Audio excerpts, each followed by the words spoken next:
Plating as we speak. All right, we're streaming again. Oh wait, Nice. do I? I just realized. Mm-hmm. Do I need headphones? Did that mess you up?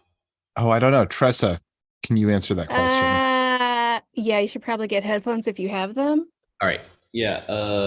1 second. Yeah. This is Josh recording for Max Headroom Season 2, Episode 3, The Return of Grossberg.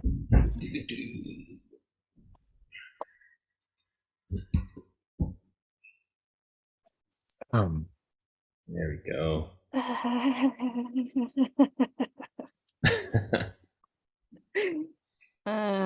Big stupid idiot. Ressa. It's fine. You're the only one who said anything bad. It just can't stop saying incredibly crazy shit all the time. It happens. I can't believe how racist you ended up being. It's so crazy. of all the things that it could have been, racism. Right. Had to be that one. I get in trouble with my millennial coworker friends sometimes because not because I say anything racist or anything, but like just like certain, and they don't get really mad, but it's like where it becomes clear like the points of view of Gen X versus like millennial or even Gen Y or whatever the hell, Z or whatever. So like it just makes me laugh. It's like I'm like, oh, I'm old, I guess, because I just said this thing that I clearly people are like, we can't relate to you in any way. Like, what's an example of that? Or you don't have to say if you don't want to. No, it's not that. I'm like trying to remember. It's just like it's like little spontaneous things where like the reference that I make is like is just like I learned it by watching you, all right. It's all right. based on old commercials. Yes. Right. Old Simpsons that haven't been on TV in 20 years. Yeah, they just look at you or whatever. But like, no, there's like at Sesame, there's a lot of discussion about there. It's like a very DEI sort of thoughtful company, and they're always trying to like think about and discuss it, which is good. And we have these conversations. I guess it's more like they're very judgy about people our age who screw up or have like will say things that are like, and I don't even mean like really racist or anything, but just like have that sort of like slightly now seemingly outdated point of view, and they're very quick to judge them, and then like, but they kind of see me as one of their own because we just get along really well, and then sometimes I'm like don't know what to say because I'm not being like their judgment is so harsh and black and white about like that person. And it's like, well, this like I can see or whatever. And so it's more like that where like I find myself just like clearly like any kind of compassion towards the older generation is not allowed. Like they're just very black and white about their like judgment. So and it's like nothing on like Tucker Carlson level. It's more just like the little subtleties between generational points of view, especially about like people getting canceled, where I'm a little more understanding of some of the people that sometimes get I'm like, well, I get it, but I also see the other point. But they're like, nope, like they said this and they had this person on their show and they should have fired them, and like there's just like no space to like have a discussion of like, I don't know, understanding. Right. There's no nuance. There's no shade of gray, like whatsoever. Right. I was just talking to a friend of mine about how there's kind of no space in comedy anymore for just like eccentric weirdos. Right. Because,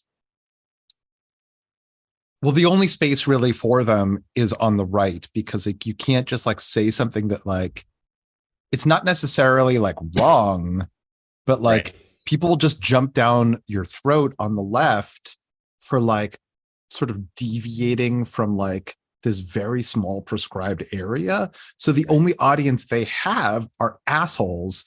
And so they become an asshole themselves. Right. Even when they might not have, Yeah. The people that are, I know everything has swapped and like the people that are more open to that kind of craziness are like the jerks that you don't want to be associated with, but they're at least open to it. So you're kind of like, where does one turn for like the sort of eccentric weirdness of I think that we all grew up with. Right. Like, or just like something unexpected. Yeah. that like risks being offensive, not for the point of being offensive, but Right, just right, it's able to take a risk. right. I don't know if I'm saying that right.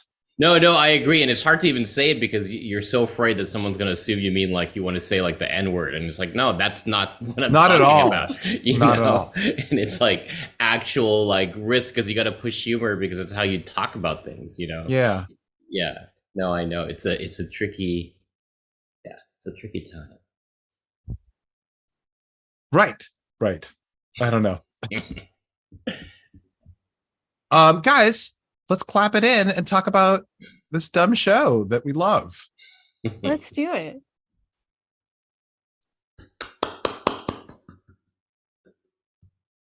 Woo!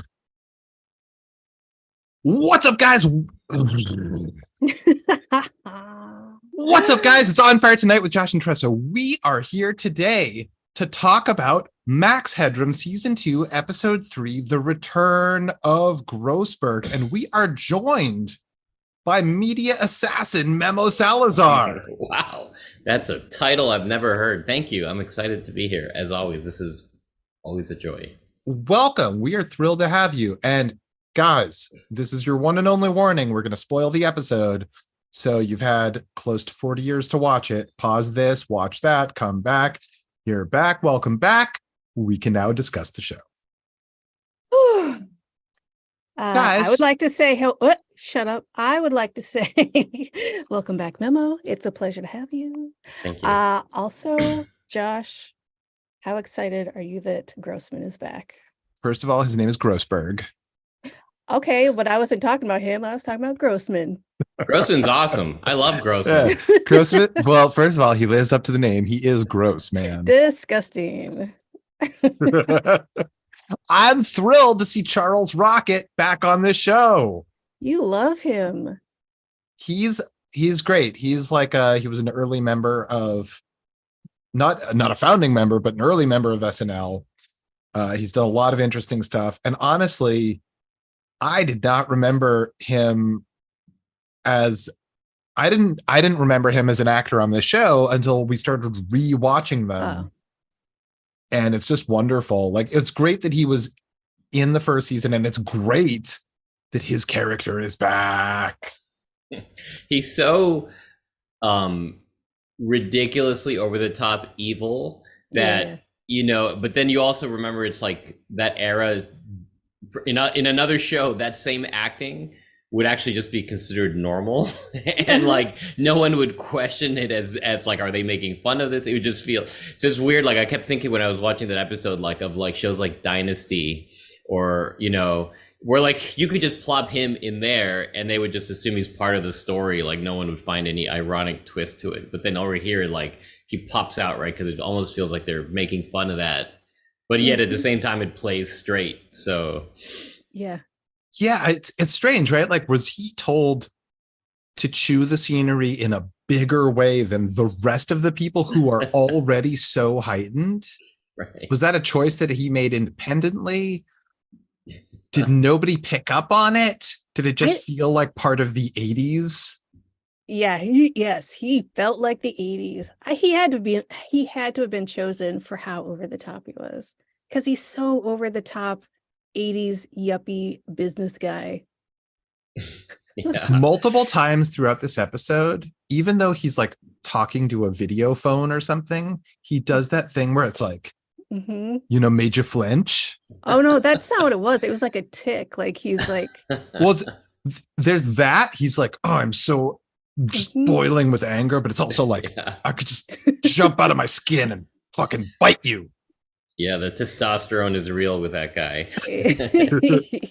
Right, but at the same time, he's like this manicured, ridiculous character that's like, yeah, he's a very pampered 80s high status savings and loan swindling type. Hell yeah, he is. Yeah, he's out to like rig the tele-election but only for his own gains. He's not even doing it for the thing that you think that he's doing it for. He's a devious fucker, and it's awesome. Yeah. I know. The amount of like plot twists they packed into like 20 whatever minutes of like, no, it's actually this. Like he keeps revealing the mask. You know. M. Night Shyamalan saw this episode and he's like, I have an idea. Right. Yeah. I'm gonna base my whole career on this one episode. Can we talk? Oh, go ahead. No, go ahead.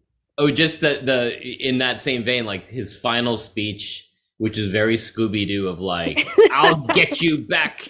Maybe not today, maybe not tomorrow, but someday when you're least expecting it. Was just wow. It's crazy that like they were like, let's just have him be a full cartoon. Yeah. Because up until that point, I was like, okay, this character's super fun. But at that point, I was like, is this necessary? Right. I would like to take a full hour just to talk about Porky's Landing. Yes, me too. Seconded, co-signed. I'm on board. I want to know how true it stays to the to the canonical Porky's Landing that we all grew up with reading in school. Yeah. That we all saw on Cinemax. It was like, do they have a shower scene? All right, so there's a show within a show on this episode called Porky's Landing, which is undoubtedly a combination of Porky's, the early 80s sex com about the boys from Angel Beach trying to get back at that casino owning Porky and also to see a lot of boob. And Knots Landing, which was a very popular primetime soap opera, I think. Yeah. So That's Porky's right. Landing is just a funny smashing of those two things. And we occasionally see moments from the show on this episode. And all I want is a full season of Porky's Landing. Oh my God. I would watch the fuck out of that. Yeah, it totally predates what David Lynch did on Twin Peaks when he did Invitation to Love, if you remember that, which was also... I don't. Oh, Invitation to Love was the like soap opera that people kept watching throughout the entire series. And it was similar, like it was totally spoofing the melodrama of soap operas, but like every so often people would be watching TV and it'd be like Invitation to Love, and it'd be like another like General Hospital episode. But like I had forgotten about this, or I don't even know if I even saw this episode, so I don't even know if I registered, but watching it now I was like, oh duh, this is like literally what Twin Peaks did a few years later. Yeah, this is real. This is high-level media criticism with dialogue like, I've given you enough oil wells. Will you never be satisfied? Yeah. I'm a gushing oil well of love. What? This is way better than like a lot of the dialogue in Max Headroom. Yeah, for sure. Yeah, I guess the writers were like, we can sneak it in this like fake meta show, and like no one's gonna bother us when the network like looks at the script or whatever. Oh, did you guys notice in the set design of the set in Porky's Landing, there's a pink triangle on the wall. No, I did not see with that. with like an upward point rather than a downward point. So I don't know if that is supposed to be like a meaningful message about the gay community in any way, shape, or form, but it exists. The upward point is the gay Illuminati. So that's the Illuminati. Right. You guys are both canceled. Not me, though, because I'm a member of the gay Illuminati. No!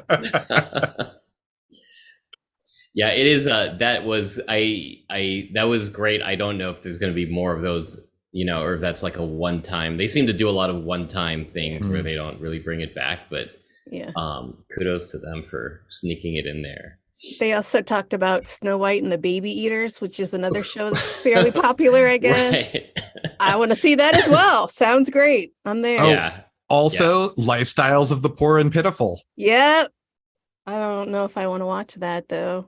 It's fascinating that they have all of these discussions in the boardroom about their great programming versus other people's shitty programming when it's all garbage. And the most popular children's show is that guy with the machine gun. Yep. Yes. Yeah. And Carter is like the TV snob. He's above all of it. You know? Yeah. Right. He's so sophisticated. Shut the fuck up. Yeah. This All right, is so like the what second... is the deal with Carter and Theora? Okay, shut the fuck up. This was so upsetting and so uncalled for. You guys are co-workers. If you want to ask her out, ask her the fuck out, but don't be a fucking asshole. What was that? Yeah, you woke her up in the middle of the night. She answered your phone call and then you're an asshole to her. Yeah. She Well, do you owes you think- nothing. Don't you know you belong to me? Yes. Right. Well, I mean, it shows it, right? It's like he's usually so cool and detached, and then clearly he's just like this big baby. And I have to wonder, like, so do you think that, I mean, that's the show's point of view, that he's a bit like, the show is critiquing its own main character in that, right? Versus the show like trying to say, oh no, he was cool by doing that. Totally. I didn't get that vibe. You know? Yeah. They really sure. dug into it like in a way that I didn't anticipate, and I think was very progressive for the time. Right. Yeah, she was like, "Fuck you! I can do what I want." Yeah, totally. And even Murray, who was like, even Murray is like, who was like, maybe you like will be hurting your career, and she was like, "Fuck you! I am my own career." Right. Yeah. Which is Murray, awesome. What the fuck? Right. Murray Not has this cool. weird, like, half the time he's hitting on her and half the time he's like paternalistically being her dad, and maybe they're both the same thing. But it's a very bizarre, like, his touchy-feely sort of, I mean, obviously this is the 80s. It was not seen as inappropriate, but still there's just something weird in his creepy, like, I want to date you, and also you're like my lost daughter sort of vibe. Yes. I didn't get that. You guys are both on that page. I didn't get that because I actually think that he's being wholly sympathetic and paternalistic, not creepy. And she's the one who's like, oh, actually, Murray, I fancy you, which is like, Right. either that's meant to be something that we all understand is not serious. She's teasing him in some way. Or maybe it is serious on some level. I will say that Murray is paternalistic for sure.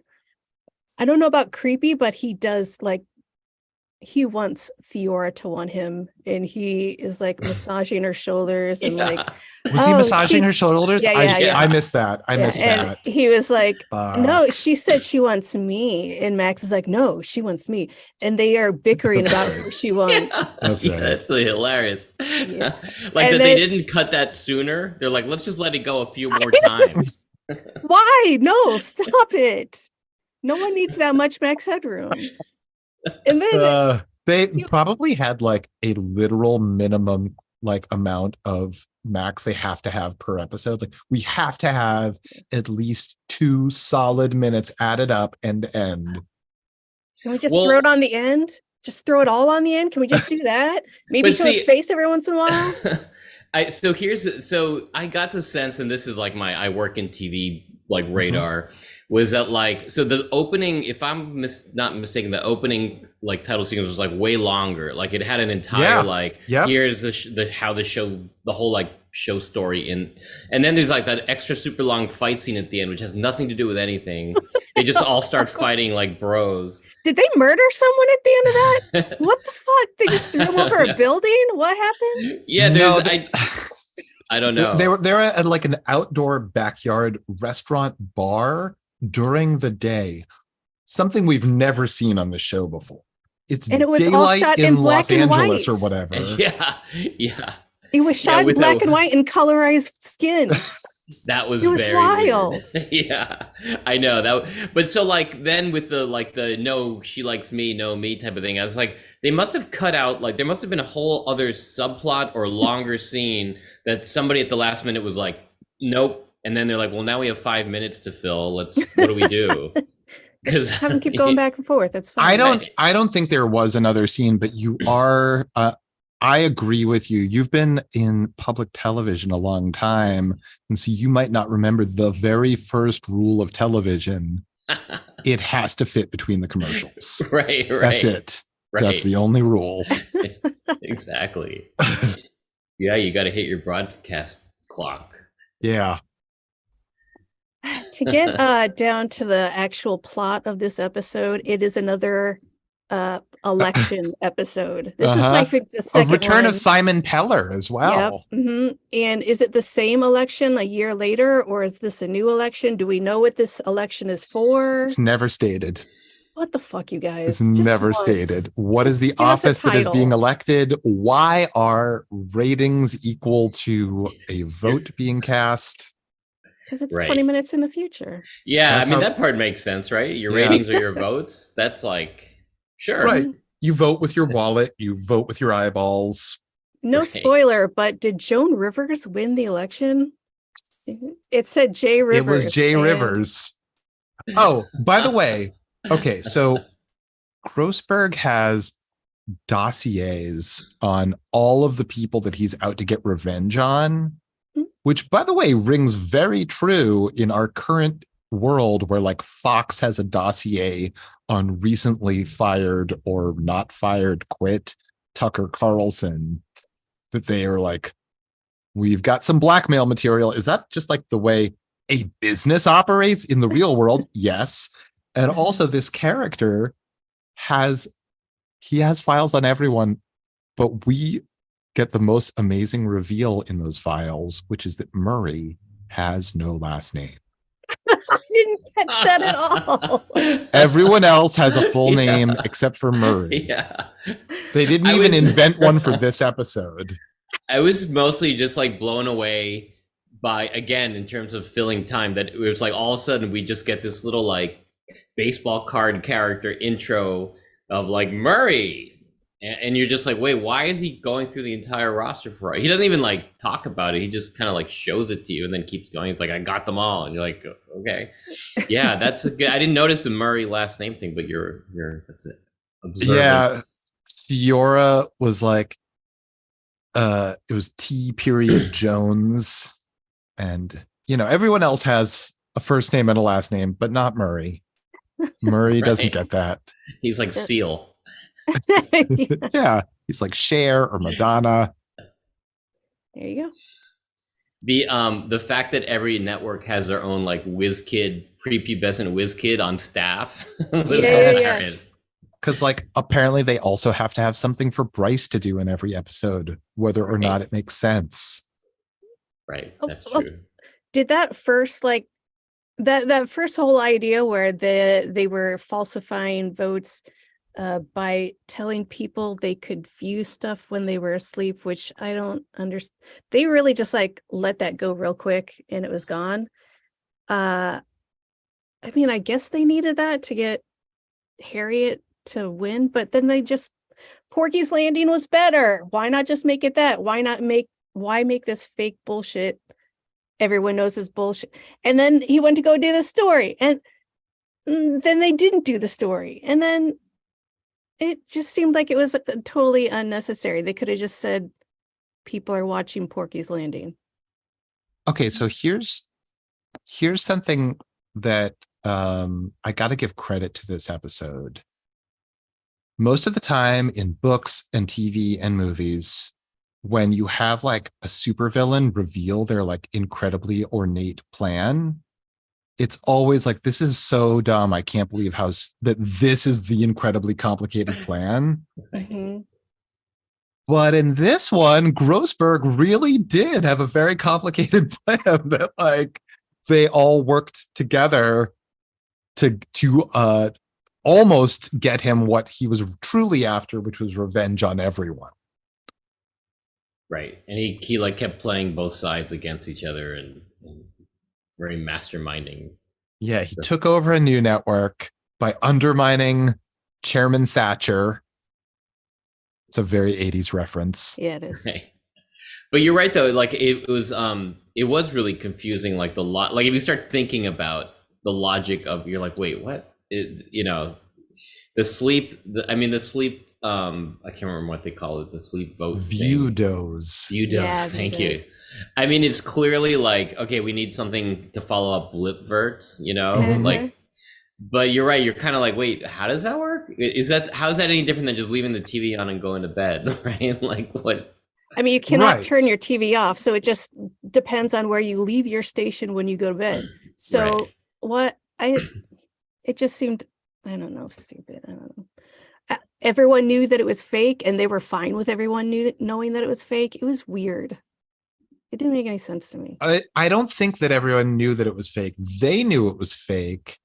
And by the time the election was over, it would probably be revealed. But like, too late. We already won the election, you dummies. You dumb idiots.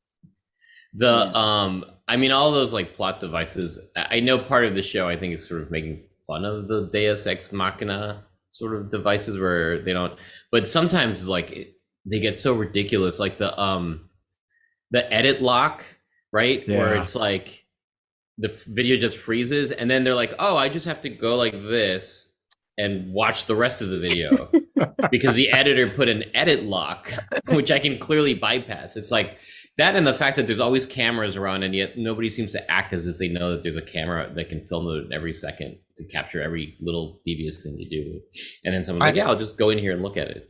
I mean, okay, so back then that was like, that was science fiction and Big Brother stuff. And today we live in a real world where there are really cameras everywhere all the time. And people. Yeah, I guess you're right. People don't behave as though they're being watched. Right. That's true. That is true.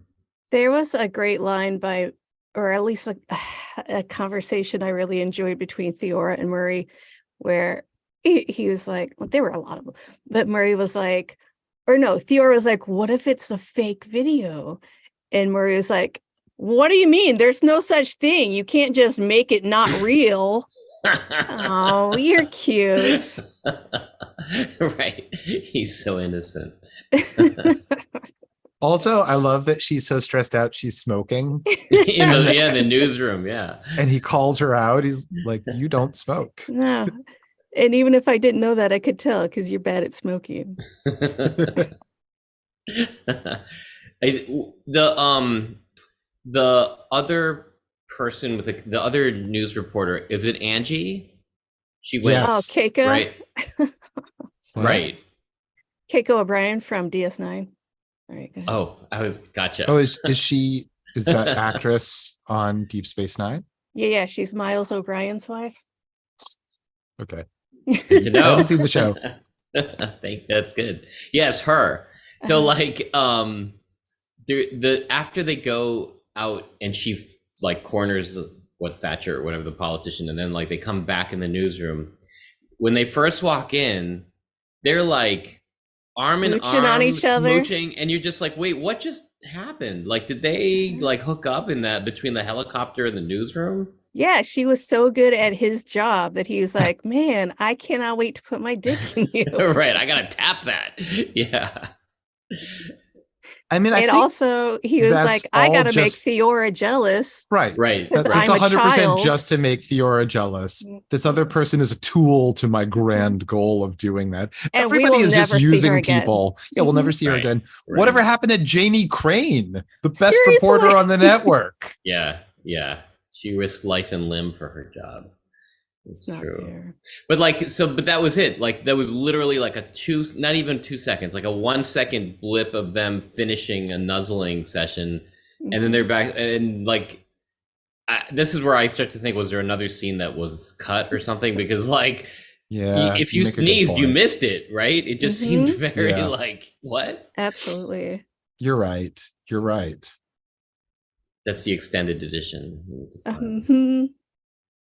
Deleted scenes. Right. So- Although it would be a sex scene. I don't know if you want to watch that. Nope, I don't. So. Absolutely not. I hope she'd still be wearing that hat. Absolutely. The painter's cap? How could she not? Yeah. like it's a painter's cap with super long tails, two of them that I You haven't remember seen those? since that show was brand new. Yeah, I remember them. Man, those were the hottest things ever for like a month. Yep. Actually, on that, so my favorite part of this episode was on the rooftop when they do the press conference near the end, and you see all these reporters, and they're all wearing the craziest outfits. They look like they like just came Yes. from like There's a auditioning leather for- man holding a microphone. yeah.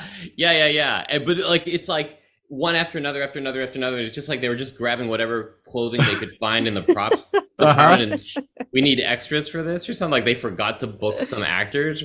But Just it go to was the like club. It's fine. yeah, it was, and like so, like I got obsessed because I had to watch it in like slow motion. There's like there's a biker guy with goggles holding like a 1960s recording mic, right?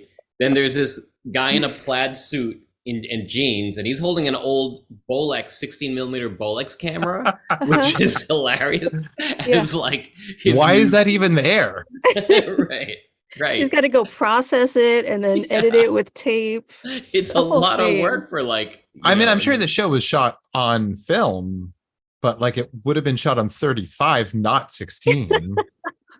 Right? He's doing a student film. Give him a break. Right. It's true. Maybe he was just like a student. He was a local college or something.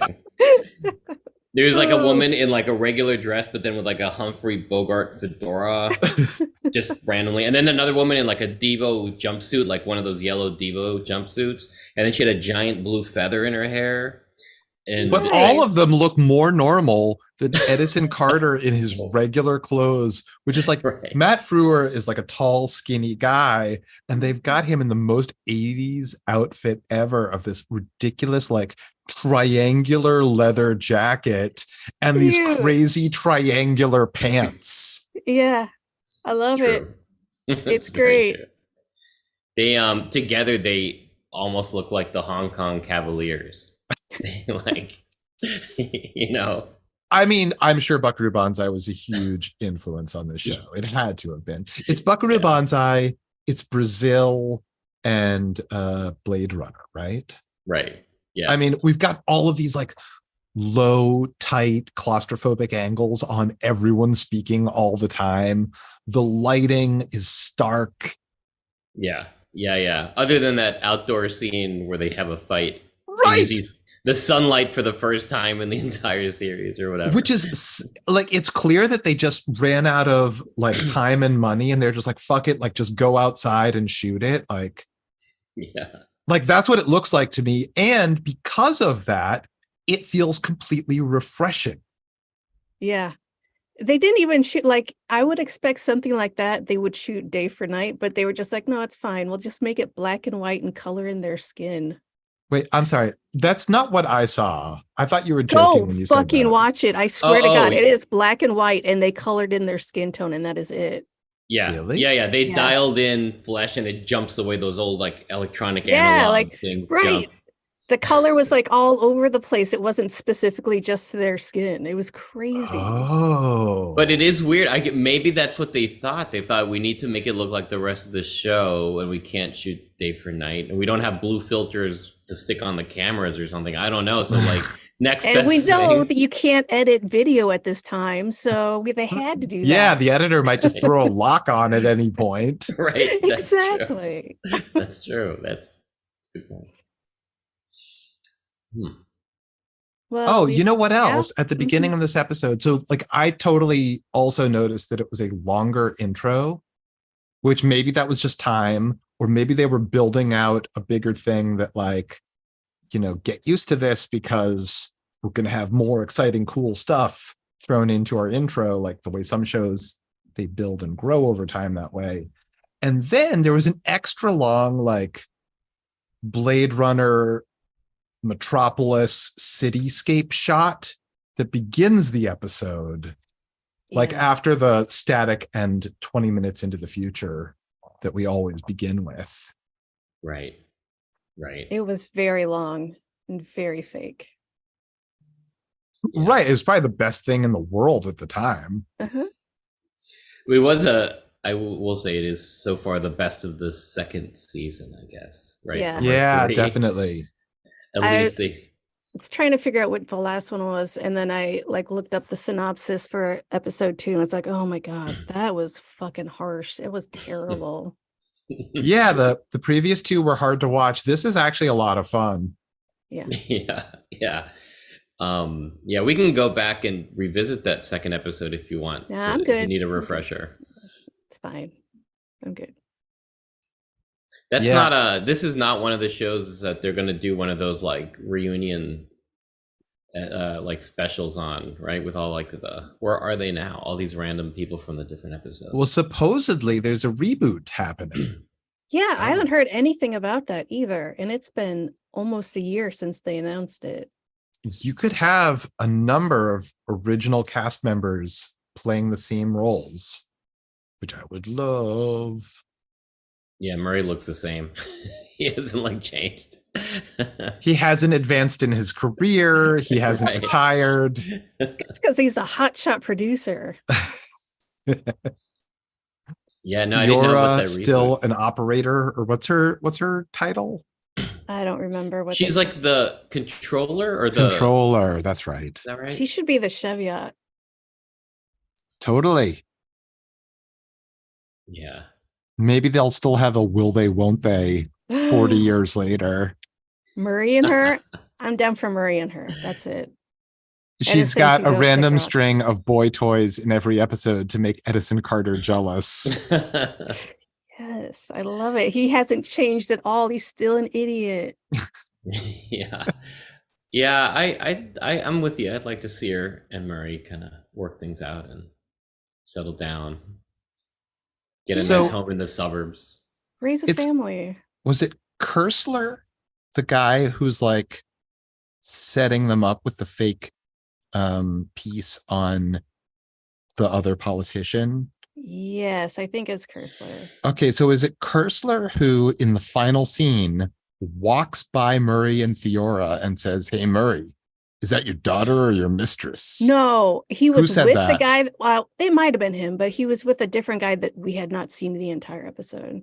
Completely Yeah. different person. So these media elite type dudes and politician elite type dudes, they all just hang out together.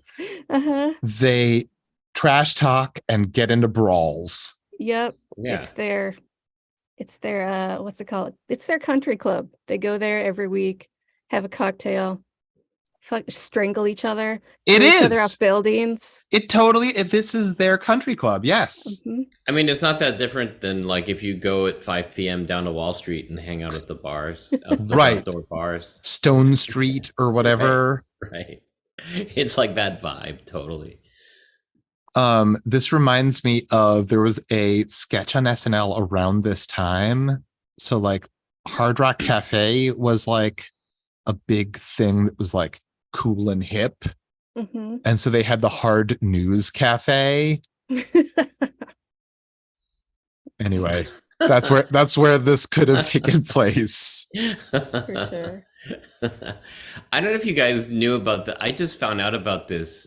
I think looking up one of the actors, and I was like, wait, what is this other link that sent me down this other rabbit hole? It was not like during the time of the show, there was a signal hijacking in Chicago. Yeah. Have you talked about that? That's I had like vaguely remembered, but I didn't really know much about it. And then I was like watching the actual video, and it was like low budget Max Headroom Yeah. taking over the airwaves. The Max Headroom incidents, there were a couple of them in the local Chicago market. And I think it was just like literally someone hijacking a UHF signal, Yeah.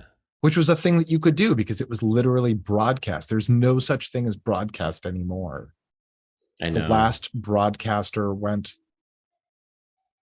down a couple years ago, I think. You had to be a real Bryce to do that kind of shit. He was definitely there. He was Bryce the whole time. I would love to see a spin-off that follows the other whiz kid that he called. Oh, no, thank you. You don't want to see what her life is like at the other No. network? at She Network kind of bummed me 66. out. She was like, she was too fawny for Bryce, and he did not deserve that. She deserved better in her own life. Yeah, I'd she like to was see very her nice. redemption. Mhm. Well, plus she like again, it's sort of like, oh, there's all these like network secrets, but I'll just call her and she'll just tell me everything. All Right. these, she's like, oh yeah, no, we're doing this thing, yeah. And he's like, oh, And thanks. And then he runs off to his little, like a lapdog. Oh, you know what happened? It's like, oh, it's that simple to get these secrets? right. And she's literally like, the whole thing is bullshit. Yeah. Yeah. Yeah. But so there are other whiz kids, though. I mean, you could have a whole team, right? Like all these other networks that we're constantly seeing rival 66 and so on. It's like they've got their own whiz kids. There's a whole. Big They're time all- television needs a whiz kid. They do. We got That's no true. big time television. We got no Dom or Reg. I know. Very disappointed. Red should have been there interviewing Carter as he was coming out of what's her name. Just one of many people as part of the village people Yes. at the presser. Uh-huh, uh-huh. I know. Yeah, he really. I mean, it's a one-sided friendship with Reg. Like, Yeah. it's With- like. It's a For all of them. one-sided, yeah. If Carter is your friend, it's a one-sided friendship. What can Carter Yeah. get from you? Right. This week. Yeah. Have we seen Carter do anything for anyone? Because we've seen a lot of people help him every episode. I mean, he gets shamed into doing things by the end Yeah. of the episode. Uh-huh. That's usually he like reluctant. He's like, okay, fine. You know. What was the other reporter lady? He was like, hey, I'm going to give this lady a shot because I saved her life. I'm Right. great. Look how great I am. Here she is. That's right. That's right. Yeah, they need some DEI training there at the network. Yeah, so so like there are kind of two endings, and we've already discussed them both. One is the big I'm a supervillain Grossberg, like I will get you one day speech, and then there's the outdoor brawl at the country club. That was such filler that it is the filleriest filler for this show. Like, you know what? I appreciate the fight and that it wasn't a monologue by Max Headroom. Right. But it does end with a little blip of Max Headroom at the yes, end. a blip. I prefer a blip over a fucking monologue. Yeah. Thank you. Yeah, he really is just good in blips. He's Yeah. like Uh-huh. TikTok is like his best medium, like just Yes. in and out. Yes. Totally. Or Vine. More likely Vine, because that's like 30 seconds. Right. 6. Oh, okay. I have no idea. But also we got to see Murray strangle someone, so I'm all for it. Right. So like this is why that scene is so refreshing. It's exactly what we need, and it's different visually and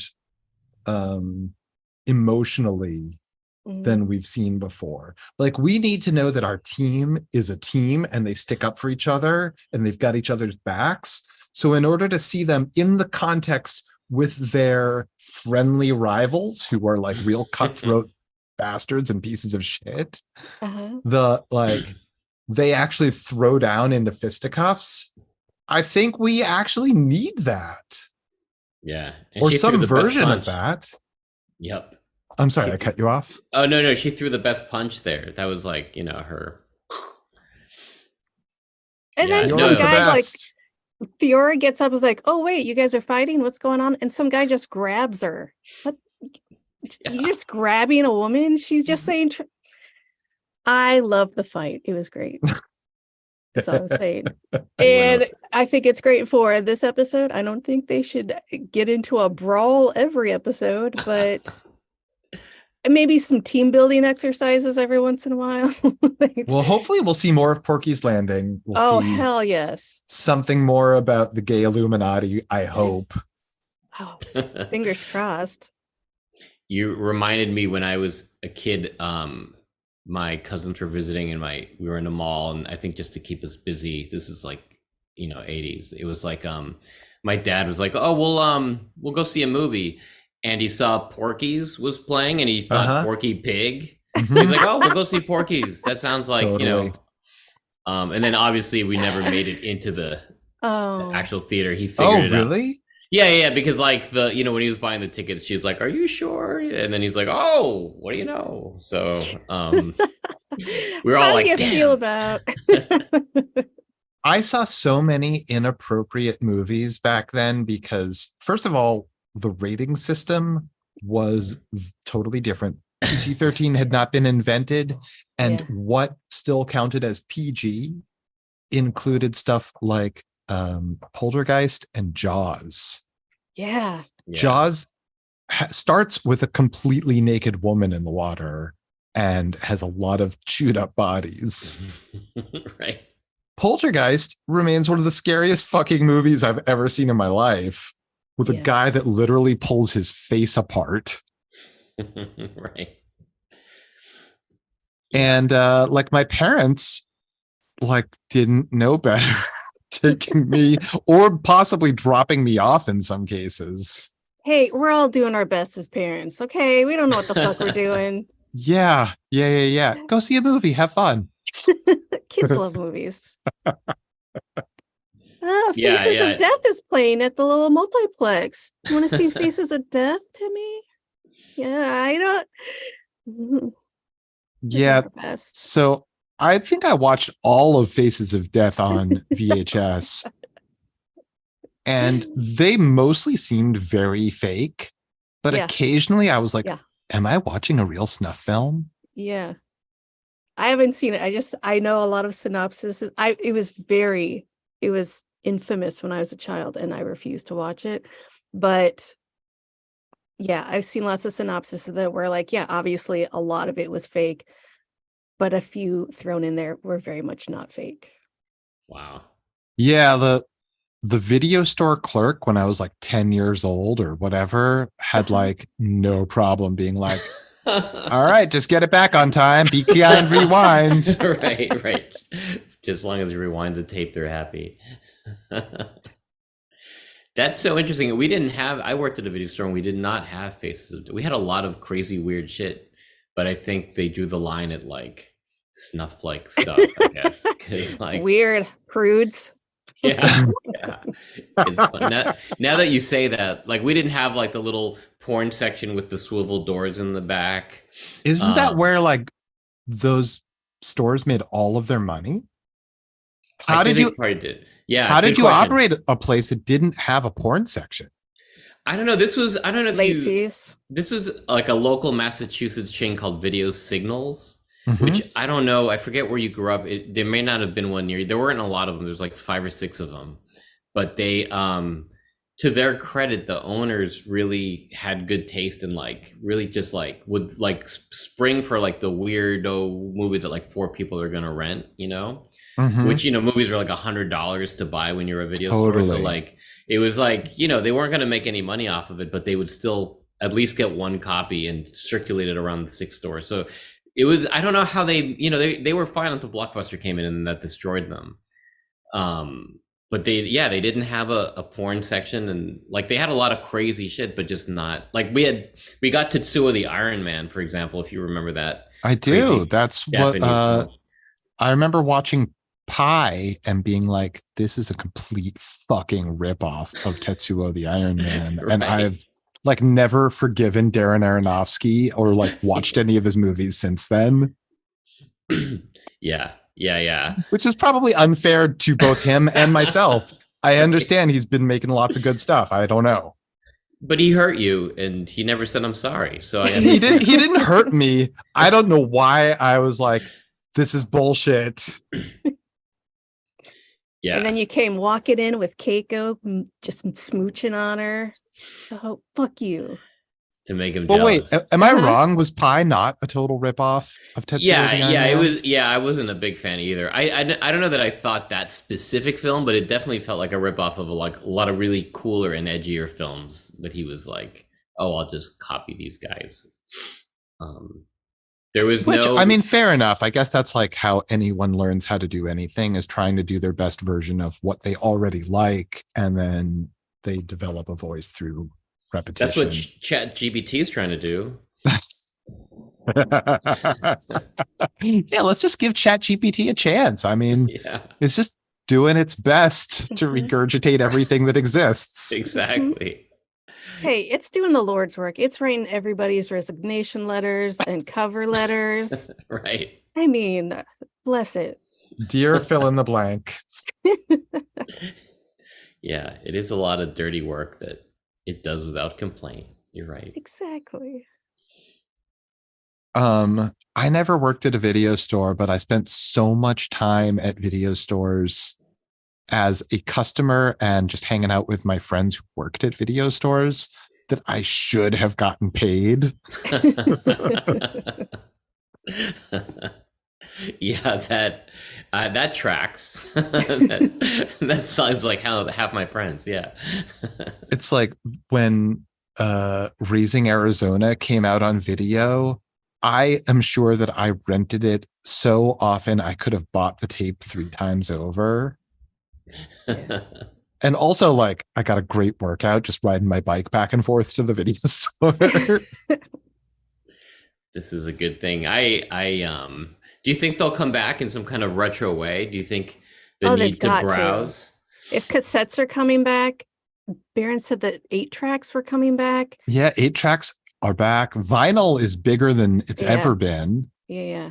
I There's a think guy- VHS and DVD rental is kind of back. Like, I think there's a Kim's Video that exists again in one of the Alamo draft houses here in New York. There is. That is true. I have seen it. It's the one in Brooklyn. Oh, pretty really? sure. I thought it was the downtown location. Really? Like I thought it was the financial district one. Well, I don't know. We'll figure it out. Maybe they have more than one. Maybe. I thought I walked in and I saw the neon sign. But like, yeah, no, I mean, I wonder.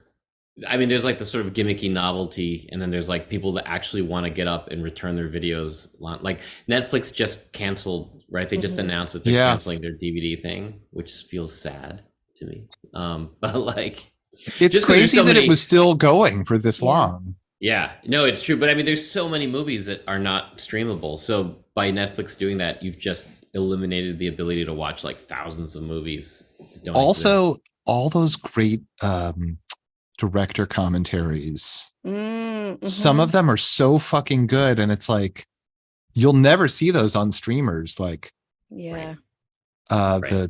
the box set for Mr. Show has like commentaries by Bob and David on the discs, but like you can't get that as an audio track on HBO. Right. Right. You Which you can't should. get- Yeah. You can't get the fart track on Wet Hot American Summer on a streamer. Is there a fart track? Yeah, there is. Is it And it- just that, or are there multiple? Is there like a director commentary as well as a fart track, or just a fart track? Just a fart track that goes with it. And it evolves at the end for some reason into a cowbell. I don't know. That's They ran out of fun. farts. Yeah. Not quite as funny as that, but along those lines of irony, the director's commentary to Mel Brooks's Robin Hood Men in Tights is hilarious. Not only because it's such a bad movie, and then you hear Mel Brooks trying to explain the jokes to you, like why they're funny. Yeah. And it's kind of sad. You're just like kind of like this, but it is also kind of hilarious to hear him being like, well, see the little river, it's a creek and it should be wide, but it's actually only 2 inches wide. And so the joke is he can jump over it, but he still wants a bridge, even though it's only two. Like he's like really explaining it to you, and you're just like, Mel, we get it. Oh. It's really a funny, and I'm like, I love that track because it just makes me laugh, right? He's such a funny guy, and he's so sincere and trying to explain. Totally. I take such pleasure in his pleasure in things that even if he's doing something tiresome, like explaining a very obvious joke, I still think that's so much fun. Absolutely. I don't know if Yeah. I've already talked to you guys about this, and I apologize if I'm repeating myself. There was a wonderful director commentary with the director and star. It was Toby Emmerich and Noah Emmerich, who are brothers, for the movie Frequency, which came out in the late 90s and is about a guy who can like communicate over shortwave radio with his long dead dad, and he's able to like solve a mystery. Mm-hmm. So in the director commentary, the two of them are talking, and like half an hour into it, the whichever one is the actor of the brothers, I forget who's who, is like, hey, I gotta go do that thing. And they just have a real quick conversation, like, really, you have to do it right now? You can't just like stick around for this? He said, no, I gotta go. And then there's like a really long pause because he's left, like you hear the door open and close. And he tries to throw in some commentary here and there. And there are long pauses throughout. And it's like an hour into that, he's like, if anyone's still listening, here's my email address. Oh my God. It's fucking great. I believe it was sincere and not a bit, but it is one of the best, funniest. Like, if you're in it, like, it's so good. That's a great bit, but it doesn't sound, for the movie Frequency, why would it be a bit? And why Right, are you still right. recording? Why did you not edit that part out? That's why not- great. Is it not possible to get this recording booth again? Well, as we know from Murray, you cannot edit whatever they do. Yeah. Guys, Yeah. Plus- thanks so much for joining us. Unfortunately, that's all the time we have for this episode. We've been on fire tonight with Josh and Tressa. Thank you so much. We'll see you again next time.